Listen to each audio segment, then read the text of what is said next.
And hello fellow Taker Space Bandit here with another episode of World of Tanks, and today we are in the S.Conqeror Tier 10 British heavy tank. So I have handpicked a couple games for you guys today, nothing spectacular, just above average games in S.Conqeror, but both were really interesting. And I want to bring up some significant points in both of these games. In this game on Northwest, the game I thought was going to screw me because look at the spawn location. I was drawn on the north side. Normally the fight happens at H8, somewhere around there, but because of my spawn I was forced basically to go into this position on the map. Now I know almost never fight out of this location, but in this case the game forced me to do it. I mean, S.Conqeror is too slow. If I were to turn around and go and try to brawl, go to position H8, it would take me ages to get there. So basically I was forced to go to this location. And the only reason we actually managed to win this game was because the opposition team was dumb enough to bring all of their heavy tanks pretty much into this location, to one line. And that's what pretty much saved us the game, which is quite unusual. Normally you will see all of them down there at H8. But as you can see, there's a medium tank going through there already, and there is actually no enemy tanks in that location. So I was thinking to myself, this is probably not a good thing because there's only what, 4 of us here. Although we do have some armor, we do have M48 button here as well, and all of a sudden all those heavy tanks get spotted, and I was thinking to myself, this is gonna be nuts. But you know what, we're gonna take the hold down position here and we're gonna try to defend for dear life, and that's exactly what we're gonna do here. We're gonna try to stop all of these guys from coming and getting us here. So I have a good hold down spot. Someone manages to pen me. I don't know exactly who it was. I think it was T-54 shooting heat. Now RD hits me and I'm left with 940 HP or something of that nature. But I can't do anything. I'm stuck in this position. I have to fight out of this position. So we're gonna put as many shells as we can into this T-57 heavy, and we're gonna make him pay. So that's exactly what we're gonna do.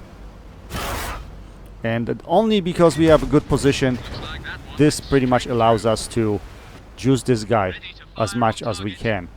And once we take care of him, which will happen eventually, we have to move forward. We have to move forward because of the RD, and RD is probably reloaded at this point in time, so we cannot afford to stay in the same position. We have to move forward. And here we're going to take position behind this building. As you can see, the enemy team's trying to push us here, but one mistake they did was that they kept on coming one by one. What they should have done is they should have brought all of their tanks here and just simply straight up brawl it out. If they brawled it out with us, they had more guns and they would be able to take us out of the game very easily and win this flank. But because they weren't able to win this flank, they're gonna be stuck in this pickle. So we're gonna go hold down here. We're gonna try to hit this E4. Yes, we put a shell in his cupola. He tries to shoot us, but he cannot pen our spaced armor on the turret. Now we're looking into our right side because these tanks at any point in time are gonna try to push us, and our guys actually doing a really good job. The M48 button and whoever my tank is here behind me, I think it was M103 if I'm not mistaken, we held pretty strongly over here. These guys knew how to play their tanks correctly, play them properly. So if my team needed help on this side of the building, I came here.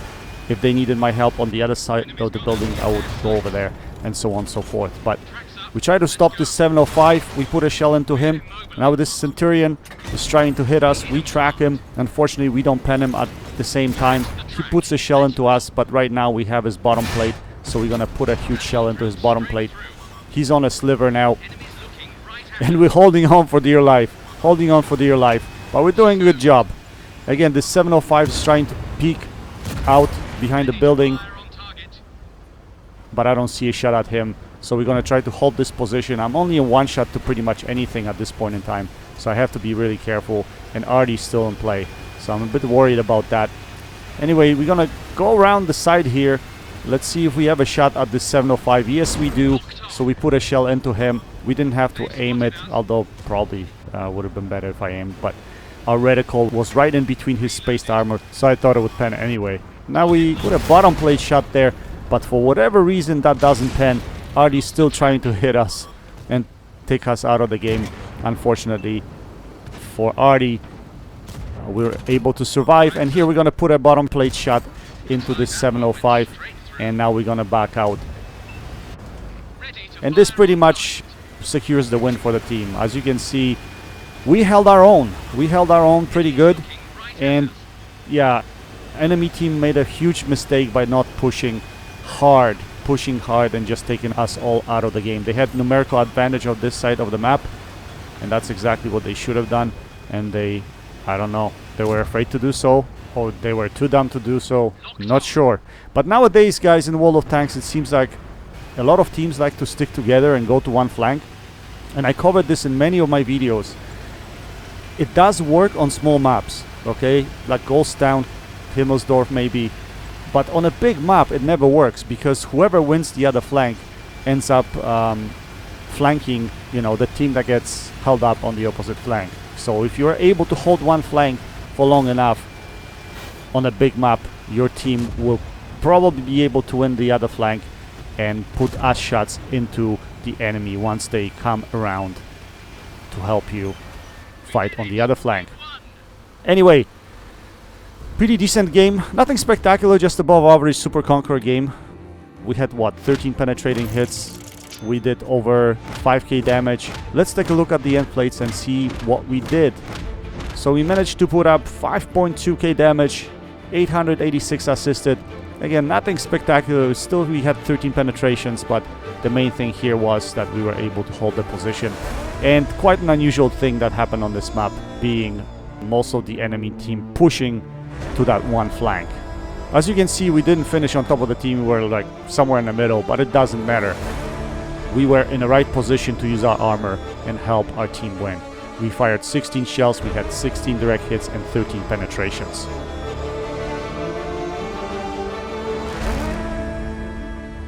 Anyway, let's skip to the second game of the evening, and in this game we are on map Mountain Pass. Again, we are in a S.Conq. We have a good mix of different tanks. Actually, there's a lot of tier 9s and tier 8s in this game, which is fantastic, because lately for majority of time tier 10 is just purely tier 10. So this is not bad for a change, actually really nice matchmaking. So as usual on this map, I'm gonna make my way into position somewhere J4. That would be the start. That's what I like doing. Crossing H-line is a little bit difficult sometimes, especially if there's, you know, light tanks yellowing down the dip. Especially in this mode, with the encounter being right in the middle, I was expecting some light tanks to yellow through the middle. So you try to take as far away route from the middle as possible, as you can see. So that's what I'm trying to do here. And even here, sometimes you get spotted, especially by tanks that have really good view range. Especially tier 10 light tanks, right? So we're gonna come up here into this position, into that little hill on the right hand side. I like to start my play right over here to see what the enemy is doing, what the push is, and whether I should commit further or not. Because once you go further from this location, you overcommit. Let's say you go to area J2, and if there's a lot of opposition tanks over there, then you might get in trouble. It's really hard to withdraw. But at this point, I don't see many of them, so we're gonna push a little bit forward. And I have 2 light tanks and a tank destroyer here, so I'm thinking we should be able to hold this position, especially using my armor. So we see a shot here of this Centurion Action X, so we're gonna put a shell into him, and we're gonna play hold down right here. Now what's interesting about this game, it's very interesting actually, because we were losing this game quite miserably, and I thought that was gonna be a loss. But I'm gonna point out at the time when it actually happens, our light tanks have won us a game. So it's really important, if you're in a light tank, to maintain your HP. Don't just throw your tank away. Don't just go through spot and then die, because you can have such a huge impact at the end of the game. And that's what this game is going to show, because all I'm going to do, because I have 0 mobility in this tank, all I'm going to do is hold the corner and try to stop Reds from progressing over to our side of the map. And that would be my job. Anyway, as you can see, I'm kind of holding my position here. There's a Death Star here. I really don't want to get hit by him. And right now I'm taking pot shots at the Centurion Action X that's shooting at us from the top of this little hill over here. And yeah, I'm just picking my shots and I'm not overcommitting. As you can see, we're losing 6-0 already. That's how bad it is. But we have both of our light tanks still alive, and they're gonna make a drastic move in a split second. Anyway, Death Star takes a shot, so I know he's on a reload. We're gonna come out here, we're gonna put a shell into him. At the same time, we get hit by this AMX-30. But we should be able to put another shell into this Death Star before he hides behind the hill. So that's what we do. We're gonna try to see if we can put another shell into him. But we don't have a shot, but we do see this AMX-30, so we put a shell into him. And now I think the Death Star is loaded, so last thing I want to do is stick my nose out. So what we're gonna do is back out behind the hill and continue holding this position. So at this point in time right now, I think somewhere around now is where our light tanks are gonna make a move. The medium tank at H5 and the light tank right over there are gonna take out the enemy's light tank first, and then they're gonna scoot through the middle to hit behind of all these reds that actually took D8 and D9. So that's what's actually gonna win us a game. And one light tank is gonna go through there, and the other light tank is actually gonna go through location F4 into F3, and he's gonna flank these guys that I'm kind of facing over here. And this is gonna be a significant move, and that's what's gonna win us a game. And as you can see, I'm being really patient. I cannot throw my tank away here. I have to take pot shots. I have to maintain my HP because it could come useful later on in the game, right? So we drain this Death Star to a one hit. We push this AMX-30. We take him out of the game. Death Star should be on the reload now, so we should be able to take him out of the game as well. So we're trying to line up a shot at him. We auto aim, but the aim circle is right at his bottom plate, so easily we take him out of the game. Unfortunately, I did not angle my tank pretty well over here against this 430U, so we're gonna have to go hold down over here, but we don't have a good gun depression, so we're gonna have to re-angle so that we can get a gun depression on this guy, so that we can hit him in that bottom plate potentially. We don't want to overexpose our tank, so we're gonna try to hit him right over here in a track. It showed red, like I would be able to pen him, but I draw only a critical on that shot. I don't know why. We're gonna try this again. Hopefully line up the shot at his, in between his spaced armor. Unfortunately, we don't pen him again, but our light tank shows up at H1 and he starts putting shells into him right now. So he's in a world of hurt, and we're gonna put a shell into his bottom plate, and we take him out of the game. And just like that, the score is tied. Take a look at that, and we have the advantage because the opposition has only 2 tank destroyers, heavy tank, and 2 artilleries. And what happened here was actually the heavy tank and the 2 tank destroyers went all the way around J9, K9, somewhere over there, which basically took them out of play for the longest period of time. And because their guns were not in action for such a long period of time, they had no effect on the game. And we managed to clean up over here before they actually got to the fight. And that was the most important thing with respect to winning this game. Now this ISM should be easy for me. I should be able to get rid of him quite easily. But look at my positioning here, my micro positioning. I'm actually facing this dead Type 4 or Type 5 heavy so that T95 cannot hit me over here. So this is done on purpose. I'm backing out a little bit, moving forward, making sure I remain behind this Type 5 when I take care of this ISM so that this guy cannot hit me. And that was key. Now here we're gonna side scrape off of this Type 4 or Type 5. It is Type 4. And I don't know how this guy puts a shell into me. I don't know how in the hell did that pen. I have no clue. But now he's in a crossfire because we have a tank destroyer at location H3, which is putting shells into him at the same time. So we switch to APCR. We fix our gun and we're gonna try to aim for his lower plate, but lower plate of T95 at this angle it's almost impossible to penetrate. So we're gonna switch our attention to his cupola, and hopefully we can put some shells into the cupolas. But gun accuracy here I think is gonna troll me. Here he actually moved forward, so that's my fault. But in a split second here I think gun accuracy is gonna troll me. Well, this actually hits. It hits off center, hits to the right, which is strange. Anyway, so he's the only one left in the game. He couldn't get to the fight at the end of the day. And now it's just a cleanup time. Our light tank is gonna easily go around behind him, and he's probably gonna take him out of the game. Yes, he does, and deservingly so. He played a really good game. And that's the impact of light tanks on the game, guys. And if you're a light tank player, or if you're a new light tank player, don't throw your tank away.